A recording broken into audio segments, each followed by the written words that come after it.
汪涵扭头，看到聊得正欢的两人，故意大喊了一声：王一博收获了什么？两人马上忍住，他立马开口道：啊，我结识了一个新的好朋友，好的不能再好的朋友。肖战也跟着开口：这一年收获了很多喜欢我的人，还有很多新的朋友，也很开心这次可以来天天向上11周年大派对，作为一博的好朋友，所以一定要来给大家加油。那天贺收获了什么？汪涵再次问道。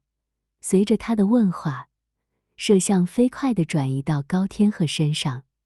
王一博也趁着这个机会偷偷在背后拉拉肖战哥：只有好朋友，我呢？肖战拍掉他的手：你不也说是好朋友？说完，两人又笑了起来。好了，我们今天4组音乐人联合的音乐伙伴，各位说一下自己组合的名字。我们俩叫什么名？肖战偷偷问道。博君艺校啊，不好吗？王一博完全没考虑地回答道。肖战忍不住倒吸一口冷气，忙摇头道：不好。小朋友，你脑子里究竟在想什么？这和官宣又有什么区别？两人还在讨论，汪涵就已经提问到他们。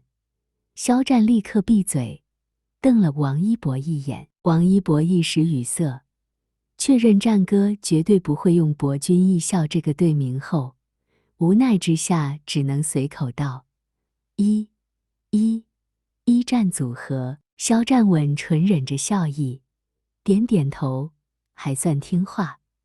幸亏自己随口问了句，不然小朋友那句博君艺校出来，明天全网就炸了。接下来就是看大家11年前的照片，这次从王一博和肖战这里开始。照片一放出来，大家都不自觉地以为是肖战。大张伟还调侃了句：肖战以前是只老虎吗？众人哄笑，肖战忙解释道：不是，这是一博。汪涵愣了下，趁着大家没深究为什么全场只有肖战一人看出了照片里的人是谁时，立马转移话题，问道：那一博，这是你吗？对，是11年前，可能5岁左右。肖战一愣，还以为自己的计算出了问题，随即反应过来这是一个梗后，又忍不住笑了起来。各位，我手上拿到的是一本王一博的影集，你们想看里面的照片吗？想看。观众席爆发出一阵掌声，王一博的脸迅速垮了下来。肖战笑意更盛，这是什么时候拿来的？大家看到了吗？王一博鲁豫一样的姿势，鲁豫有约，一博有约。大张伟话音还未落，台上台下已经笑成一团，尤其是肖战，哪怕告诉自己要管理表情，却实在忍不住。尤其是王一博扭头看他的那一瞬间，喷笑出声。他看到肖战的笑容，自己也忍不住跟着笑了起来。算了，回头让老妈把从小到大的影集都给寄来，让战哥看个够，不就是几张相片吗？把他给乐成什么样了？一博，你愣是敢把这种影集往节目组交啊？汪涵笑道。我以为大家都要交，当时韩哥是说要交照片，可能是因为带肖战录节目，太过兴奋，没听清要交什么，只有他傻乎乎的还交了本影集上去。两人对视一眼，摇着头叹了口气。镜头转过，肖战还忍不住在笑，王一博伸手再次拉他：别笑了，有那么好笑吗？肖战捂嘴，笑道：不是，我是庆幸，昨晚你说要帮我整理东西的时候没让你动，不然今天丢脸的可不就你一个了。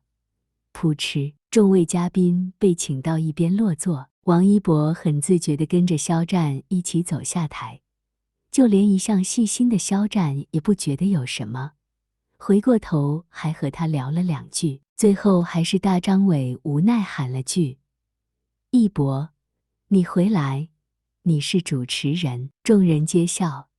肖战红着脸回到座位坐好，王一博不甘不愿地再次回到台上，眼睛时不时地往他哥这里瞄，生怕肖战突然消失似的。汪涵和钱枫强忍笑意，继续主持。原本定的是钱枫和张碧晨率先进行11秒挑战，汪涵无奈，只能将第一个出场的顺序调整为肖战。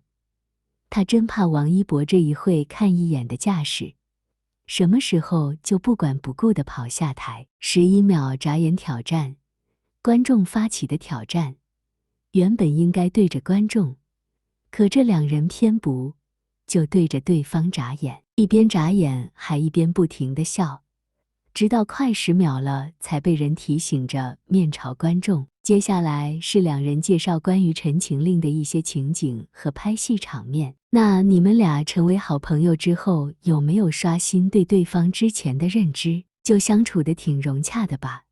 特别的默契。王一博首先回答道。众人汗颜。一博，你知道你在回答些什么吗？你到底听清楚问题没有？肖战反应过来，立马接口道：“对，之前听别人说一博的话特别少。”汪涵叹了口气，还好，还有个听清楚问题的，但其实熟络之后其实是真少。大张伟接道。肖战笑着摇头，不是，他话还挺多的。两人互看一眼，臭情侣的世界他们单身狗真的不懂。采访还在继续。一博除了大摩托之外还喜欢什么？玩游戏。那肖战呢？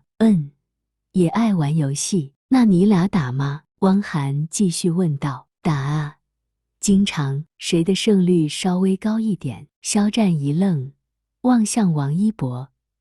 两人平时玩游戏，他就没有赢过，说出来太丢人。拿着话筒的手轻轻指了指王一博，示意问题由他来答。接收到信号，他忙开口道：“游戏种类不同吧？”肖战秒懂，赶紧接道：“对，他比较擅长射击类，而我竞技类会好一点。”王一博捂嘴偷笑，竞技类的也没见你赢过。肖战瞪了他一眼，扭头不看他。这个弟弟太可恶，不想理了。那你们知道对方喜欢的音乐是什么吗？我可能抒情的比较多一点啊，我可能就会杂一点。王一博还要再说，显示屏上已经显示出一串歌单。肖战看了眼，嘴角便绽开笑意。随着大家的笑声，王一博才反应过来显示屏上的是什么，超级无语地看了眼汪涵：“你们从哪里弄来的？反正有人给的呗。”汪涵笑着看了肖战一眼，意思不言而喻。一博都喜欢现场版的吗？大张伟问道。对，比较喜欢现场版的。接下来是肖战的歌单，除了一些抒情歌曲，都是轻音乐为主，和王一博的吵闹歌单比起来完全相反。哦，好多郁可唯的歌我。汪涵感叹道。对，最近听轻音乐比较多，可以在车上睡一下觉。转头又瞄了一眼王一博，笑道：“可是一博的那个歌单我觉得……”王一博立刻瞪他：“你再说，不但出卖我的歌单，还想再说什么？”肖战偷笑，还没等他继续下去，他已经迫不及待地打断道：“不是全部的歌单，我平时会分类，情歌的分一类，别的分一类。那你们两个认可的最甜的情歌是哪一首？”汪涵继续问道。这两人可不可以不要在大庭广众眉来眼去，太明显了有木有？这回不敢让肖战先说了，谁知道他还有什么坑在等着自己。王一博立马开口道：“我填的歌不多，一般都是苦情歌。”肖战看穿他的意图，笑着接口道：“巧了，我也是苦情歌。”如我年少有为不自卑，懂得什么是珍贵，那些美梦没给你，我一生有愧。低沉的歌声婉转流动，如海洋里跳动的音符，婉转动听的让大家都忍不住叫好。肖战还特意说了句：“哇，好听。”说完，他低头偷笑。最近王一博真的挺喜欢这首歌，在家也经常哼唱。今天当着众人的面唱出来，他都不知道为什么，突然就觉得脸上烧得厉害。